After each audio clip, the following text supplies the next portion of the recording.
Welcome to another episode of Pauly versus the Internet, where I answer your questions, answer your tweets, and take on some of the worst internet takes. Let's get started. During Tuesday's match against the Luton, I got this tweet from Thomas Shanahan at Clifford0584. Said, hope you're analyzing Fred tonight. How many games is it going to take for him to become half decent again? One. Fred was really good on Tuesday night. Fred gets an unfair rap because he's constantly played out of position. Fred is an unphysical number 6. When he plays next to Matic, he has to play as an 8. He's kind of capable of playing there, but it's not his best position. He's kind of like a square peg in a rectangular hole. He fits, but not really. And when you play him as the 8, he's compared to the other number 8s that United have, namely Paul Pogba. He is not anywhere close to Paul Pogba.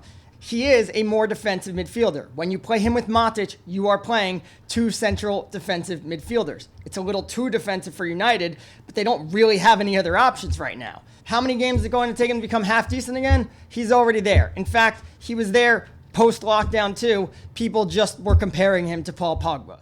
A couple of ridiculous ones that I got from Sam D148 after I actually engaged him in the first one, and until I realized he was being beyond ridiculous after I tweeted out a gif of Scott McTominay playing as the defensive midfielder for United on Saturday, making an extremely dumb tackle of Crystal Palace on a Crystal Palace player 1 minute into the game, where he basically rugby tackled the guy in a dangerous position on a team that struggles to defend set pieces. It was a completely unnecessary tackle. And Sam D said, unnecessarily harsh considering he was one of our best beforehand. This clip just shows his overenthusiasm, but he's young and learning. I'd much rather have this than the opposite approach.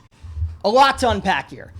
The funny thing is, McTominay has the opposite approach when he's on the ball. He is not overenthusiastic. He is very cautious. On defense, he's too overenthusiastic. He gets sucked out of position all the time.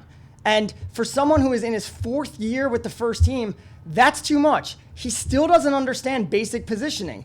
I have to ask, when do we stop with the young and learning?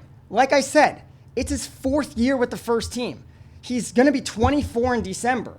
At a certain point, this is what you are, because he's still not grasping basic positional qualities. He still doesn't show for the center backs. He doesn't give them a passing option. He doesn't drop between them to give United options.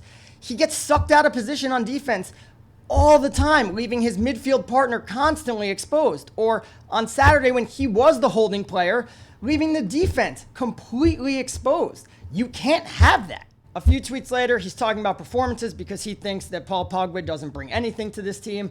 We are a different team with Bruno in it. That is a different conversation. I'm not for 1 minute saying McTominay should be starting every match, but stop with this bizarre, unnecessary witch hunt of a young academy graduate, especially in a game where nobody played well.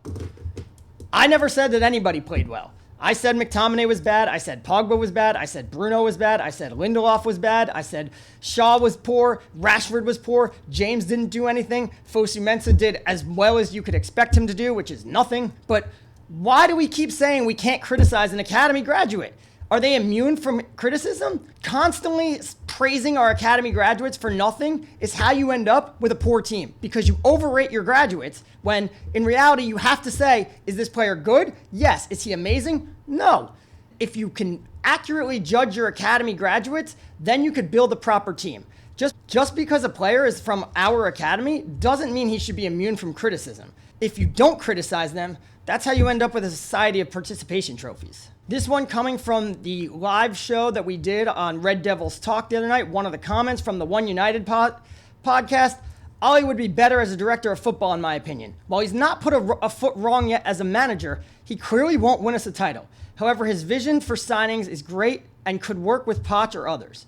This is a very popular sentiment, so I am not saying that, not going after you, One United podcast, on your own, because this is a sentiment shared by many people, and I don't get it. How can you say a manager isn't right if you're also saying he hasn't put a wrong foot in yet? All he did was take this team, drive out a lot of players. He sold the team's starting striker. He turned the attack over to 2 players who had been on the left wing and turned the attack over to them. He increased the amount of goals that they scored. He decreased the amount of goals that the team conceded. He had a very good record against the top 6. How could you say he's not going to win us a title? He didn't win one in the first year. He had us competing on 4 different fronts with a paper-thin squad.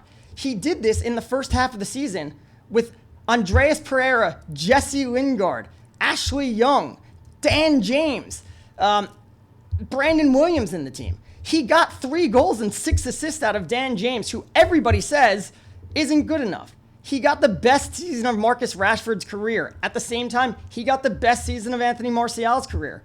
He got Mason Greenwood, a 17-year-old, came in and scored 18 goals. I do think that Ollie would make a great director of football. But he came in here, he got the job because he had a 3-year plan. He has gone through year 1 of that plan, which worked as well as you could expect it to do. He is now being handcuffed from achieving year 2 and year 3 because the board is being stagnant on giving him what he wants. But he's done everything right. He's working his dream job. Why would he accept moving to director of football? And then working well with Poch? What has Poch done that Ollie hasn't?